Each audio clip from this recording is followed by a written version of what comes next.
Hi, everybody. My name is Richard Roberts. I'm the resident dramaturg at the Indiana Repertory Theater. Thank you so much for joining us today for our final post show discussion of the season for The House That Jack Built by James Still, our playwright in residence, which is streaming through June 20th. I'm joined by four of the five cast members: Jen Johansson, who played Jules; Constance Macy, who played Lulu; David Shee, who played Ridge; and Aaron Kirby, who played Eli. Alas, we're not able to be joined by Jan Lucas, who played Helen, but I know she's thinking about us right this very minute. Definitely. I want to start off with a question. This is a play. James has said this. James calls this his Chekhov play. He says it's a play where it might seem like there's not a lot going on at first, and yet as you get into it, you discover all of this stuff that's bubbling under the surface. How does that kind of slow burn process affect how you rehearse and perform the play? Good question. I think I mean I Go feel ahead, like Jen. I think it feels more natural in a way to just be in conversation together, and it just feels like it's, I guess, to use the word organic, I suppose. Yeah, I feel like with this play, you just sort of step on the train and write it. That's kind of, and that's a kind of a beautiful thing. Yeah, well, for me, I felt like there was a real progression in terms of the process. So, certainly at first reading, I had a bajillion questions, but it never stopped there. And I feel like my understanding of the play in the first couple of days was vastly different from, week 3 or 4 of rehearsals. And just little things would keep, there would be lines that would come up that you think they're just very mundane and really not really important. And then the more we rehearsed and the more things would come up, the more you had realizations like, oh, this actually, has more significance than I realized initially. And, that's what one of the things I really love about the play is that I just feel like there's a depth really in almost every line. And in something, lines that, because the play is a trilogy, lines that have absolutely nothing to do with this play in particular and come, I guess, later, which I haven't read the other plays but I feel like there's just even yet another layer of complexity in the story. I would agree. I think that in the beginning of the rehearsal process, I think just like playing the end the whole time. Like I wasn't giving myself a path to it because I thought, well, this is the drama I'm bringing. So I was bringing it from the very first moment. And then, throughout the process, finding the path to that and finding the journey of it instead of just playing the same thing for 90 minutes. I would love to echo that. Having the Chekhov within the play, certainly speaks to the Chekhov of it all. But I think the debate in the middle of the play about, is it a comedy or a tragedy? And, I think that very much applies to James's writing, in that there's so much loss and so much grief that is being dealt with in different ways throughout the show. But also it's funny because it's, you've got a group that is made a family, and the wackiness that lies therein. But I couldn't agree more with the conversational quality that comes with this piece. It helps give an emotional life to it that builds and builds. I want to touch on a couple of things you've mentioned. David mentioned the other 2 plays in the trilogy, which is an ideal opportunity for me to give a plug for the event we have coming up on June 10th, where we're going to look at the other 2 plays in the trilogy, Appoggiatura and Miranda. We're going to have brief readings from each of those scripts, and then we're going to have James, the playwright, and Janet Allen, who directed this show and is the IRT's artistic director, and they're going to talk about that project. So come back on June 10th and join us for that. And then I also want to go back to something Aaron touched on, because that sort of leads me into the next question I wanted to ask. This is a play with a lot of funny stuff and a lot of really deep, hard, serious, tragic stuff. How do you technically, as an actor, use that comic timing part of your brain at the same time you're using your deep gut emotion part of your tool of tricks? I mean, I feel like because we didn't have people in the room, like a live audience with us, I didn't think very much about, the technicality of the comedy. Mm. It was just more sort of living in the moment and letting the funny moments be funny to me or not. If they were or weren't, I wasn't so worried about landing a joke the way I would be if we were going to do it in front of a live audience. That's so interesting, Constance. I hadn't thought of it like that, but that's a very that's a very interesting that you were less I just was not aware of it. Yeah. right. And then in a way that was very freeing because we could just live in it. Yeah, Right. I agree. That's cool. Yeah, I feel like a lot of the best comedy comes out of when you play something just dead serious, and you're not trying to get the laugh, you're trying to approach what the circumstances and what you want in the moment, in the scene. And so I feel like I didn't have as many as Jen and Constance in terms of like the really heavy moments, but my observation is that when it's like when you really lean into the drama, that it's in some ways fun. And I feel like life is like that too. It's sometimes the most absurd horrible things can be when you really think about it, actually the most amusing or entertaining.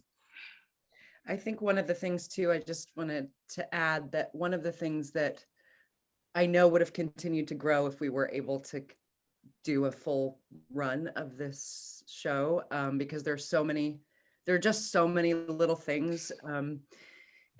But I enjoyed the moments of not being observed by the rest of the cast, and being able to respond to something that was happening while I am unobserved, and just being able to, I sort of delighted in being able to laugh at something and let that inform something else for me, that it was just, yes, again, just like living in the moment of it. And I feel like an ensemble cast is always such a gift, and it just provides so much delicious opportunity. And I feel like we really mined as much as we could in the time that we had out of it. So. Absolutely. I think for me, technically, for Eli, he lives in such a funny place, not funny, haha, but like strange place, that I know Janet and James kept a very keen eye on, what is the audience going to be reading from this. He's making a joke about maybe being a serial killer, ha ha ha, but he's not really. So I think in terms of levels, that was something that had to be, kept mindful of. But trying to exist truthfully with that. Yeah, I think also one other thing that I feel like is the way James has written a lot of the dialogue and the scenes is that there might be really intense tension going on between two characters, and then a lot of times my character Ridge is not involved in that direct confrontation, but can kind of come in with the comedic lines. So it's easy for me to be as the actor and the character to be more of an observer and to make that an aside or something, and I don't have to worry about trying to maintain that tension that the other characters do. I think that was tricky sometimes, though. I think in the writing that we would be in the middle of, a tense moment, and something that was building to something, and somebody would throw in some hilarious thing, and we would acknowledge it. It was just it was tricky to play, to maintain the, the tense direction that you're going, and then also. But again, I mean, we just had to say, what would a person do? We just had to live in the skins of these people. I think James he's talked about being very interested in sort of creating that family dynamic where, uh, families don't always follow the same through line and everybody's throwing in their own little thing and you just have to deal with it. Um, I want to ask Constance and Jen, you are two very long time close friends who in this play are playing very long time close friends. Mhm. How did the one real life relationship have an impact on the stage relationship? I mean, it obviously made, we have a shorthand with each other. It made things very comfortable in the room, I think, at least it did for me. I have no problem slapping her butt or whatever without asking her permission for it. It's like, is it okay if I do this? What about this? I would just do it. And so that was easier in a lot of ways. There were a lot of moments between us in the play that kind of echoed things that we've been through in our lives. And I don't know, there was a good chemistry between us for sure. We didn't have to create it or find it. It was already there. So It makes me laugh to think about Janet saying to us, "You're both so comfortable with each other, but back up. Yeah. back up. You're getting too close to each other." It's like, Yeah. I love that so much. I've never been told that ever in a rehearsal ever. You know what I mean? It was just like, I think that's absolutely right. And I feel like also, it was really fun and really great to do this with Jen because, we've done a lot of plays together, but not always where we're, Years. right. Yeah. We look for moments in plays. Like, I remember the last time we did the Christmas Carol together, I'm like, oh my gosh, every picture of us, we're holding hands. We were like always looking for moments to connect with each other in shows, like in Coriolanus, what was your character's name? The general? Yes, Comenius. We had this one moment where I took her hand and was like one brief, meaningful second. Yeah.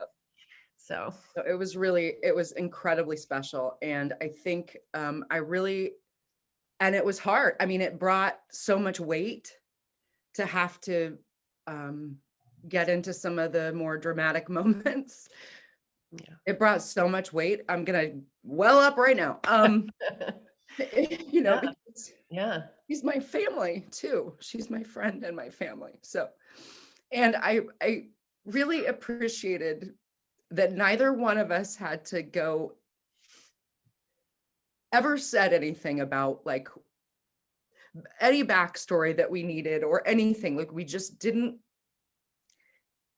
It was for each of us, and it worked. What was between us really worked. Mm-hmm. It was a true gift to be able to do this. That's lovely to hear. I'm going to ask this question. I don't know, maybe you won't have any answers, but I'm going to ask it anyway. It's a play about family, getting together on holidays. Did you have any experiences with your own family that you could draw on and bring into the rehearsal room that you're willing to share? Because I completely understand. There are fascinating things that happen in families that we're not willing to share outside the family. Well, I mean, I think the most obvious thing for me is that argument about God and religion with Jan's character. Jan plays my mom in the show.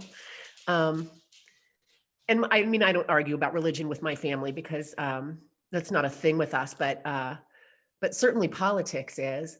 And so that argument where she says, you're being ridiculous, I'm being ridiculous, that's me and my conservative parents every holiday, for sure. That sounds surprisingly familiar. What was it like rehearsing and performing with many COVID restrictions in place? Because, we're obviously concerned about your health very much. And so there are all kinds of rules at the IRT that we've had all this season about keeping the performers and the shop crews safe. How did that affect your rehearsal process? What was that like? For me, there were sort of two stages. One, I was just grateful to be in the room. So I think I was like, yeah, I'll do anything. And yeah, I think in terms of the protocols, in terms of getting tested and where you could go, that wasn't that big of a deal at first. The two things that I felt like were most inhibiting, I think one was just having to wear masks in rehearsals. And so I think we talked about this a lot, where it was just, you can only see people's eyes. And it's just it's hard to articulate, but I mean, yeah, I mean, just you have your own physical restriction, but then just in terms of like being able to see someone else's face fully and to be able to connect with them and relate to them, you can't tell whether someone's smiling or someone, really what their reaction was. So that was the challenge, but I felt like we all rolled with it, and eventually the masks did come off. And then I suppose you did get the sort of surprise of seeing what people's faces were doing, as you would in real life. Yes, exactly. Yeah. Yeah, and I felt like I was going to say something. Anyway, so I felt like that was like the main experience for me. Those COVID tests twice a week were scary, and particularly the closer we got to the date of the filming. Like, we did a test that we got the results like when we were already in the dressing room, and I'm like, what happens if my test is positive now? What would happen? I guess we wouldn't film tomorrow. So that was scary. And I would say also that just the overall experience of being at the IRT with all of this, like in the zones. And I mean, first of all, yes, preach, absolutely grateful to have had the opportunity to come back into a rehearsal room. Oh my goodness. But there was something, I don't know, kind of sweet and intimate about like who zone A was allowed to be. And it carried through in a way that, once you leave the rehearsal room, typically it's like it blows up and you kind of blow your little pod apart, right? And it's us up on stage and everybody else out there. And I feel that the zoning necessitated, like Janet is the one coming up to move a piece of furniture, because while we're up there, somebody else can't do that. You know what I mean? It's just that it kept us, I feel, more connected in a really sweet way throughout the whole thing, that I see that as a gift. While I missed seeing so many people and so many other people in the departments and, seeing the place bustling, I thought that was a really sweet silver lining, that we were having espresso together every afternoon, courtesy of Janet Allen, was. And nowadays you have to take every gift where you can get it. So true. Yeah, I that immense sense of gratitude was sort of pervasive in everyone in the room to be able to do what we were doing, to emerge from this, more than a year of death and suffering and loss and sacrifice. So the joy and the relief to be back in a room together, in a rehearsal room.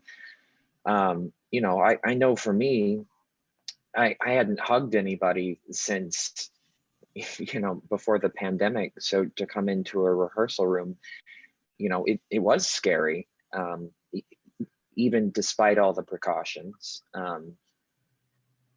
But there was just that joy and gratitude for being there, that it just it was very emotional, and it still is, but it's being at the IRT is always, you have a feeling of family and connectedness, but even being in just a corner of the theater and not being able to walk anywhere else, which I love to do in the IRT, because there are always people or spaces to just feel and connect with. But even though we were sort of secluded in that way, you could feel everyone working behind the scenes, just to have us in the room. It's overwhelming, the number of people who were making sacrifices for the theater, working from home, and they couldn't go into the theater themselves to see a show. That was not lost on me. So it was a very powerful thing. And Well, scary. as one of those people who's working at home, I've been into the IRT building twice in the last 14 months. I so loved being able to zoom in and watch you guys rehearse and have discussions with you and continue the theatrical process under whatever circumstances we could. That was another weird thing, though, Richard. We never knew who was watching. Oh, that's true. Right. James would send us text messages and, I heard you say blah, blah, blah. I'm like, you heard me? Where are you? Yeah, it was very strange. There's literally a time we were getting notes after a run and we're talking and someone said like, oh, can James hear us right now? Like, we didn't know that he was actually still observing the notes. And I think he sent a text in the middle of that, like as we posed that question out loud. And he's like, yes, I'm here. I can hear you. Funny. Well, I hope nobody said anything they shouldn't have said. Just Constance. But it's fine. I always say the wrong thing. So it's no surprise. Jack, yes. Good. I'm happy to hear that. Yeah. So you guys had, in many ways, sort of a normal 3-week rehearsal process, and then a bunch of texts, and then you performed the show once. And then you all went home. What was that like? It was a bummer, wasn't it? Yes. I mean, I'm grateful for the job, knew what I was getting into. I knew it was going to be a kind of, I don't know, disappointing, I guess. What was great, though, was that the staff came in, they were allowed to come in and sit in the balcony, and some of like the patrons, donors, I guess, and space out in the balcony and watch in silence. And so just having their presence there was a gift that I didn't expect to receive. But it was, we talked a lot about, I don't know, like one time we went out for drinks and we were like, well, too bad we can't do more of this. The guys are going home. Yeah. So, sad. Yeah, I feel like I really missed out on, I think in terms of like the actual rehearsal process, that was fairly typical. Though we did have 2 days off as opposed to 1, which seemed luxurious. And so I think we actually maybe had a little slightly longer in terms of duration of number of weeks, slightly longer, but that felt, I don't know, it was just luxurious to have 2 days off. But yeah, it's especially when you're working with comedy, it's like you never really know how things are going to land until you have it. I mean, not just comedy, just anything. It's like really the audience is sort of like the sixth cast member in a way, and you really feel that out. And we just did not have that. And I that's the one thing I probably missed the most about not being able to have an audience is just, you test out the material and you see what works best, and you refine your performance over the course of a month, and really missed that. And the drinking after going out for drinks after shows, really missed that. Yeah. I was just going to mention the way that a play will grow and mature and settle over the course of a run, and the discoveries that are made, with an audience there. Yeah. Took the words right out of my mouth. Did I? Yeah. So true. Well, someday we'll hope to be able to get back to that. Yeah. For our sake as theater makers, as well as for the audience sake as theater goers. The Zoom clock is ticking down like a stage manager, a house manager in the back of the theater waving at me to wind it up. So I'm just going to ask one more question. What did it mean for you to be able to perform this play at this time in your life? Whether that's about this time in the COVID process or just this time in your life? It meant everything to be able to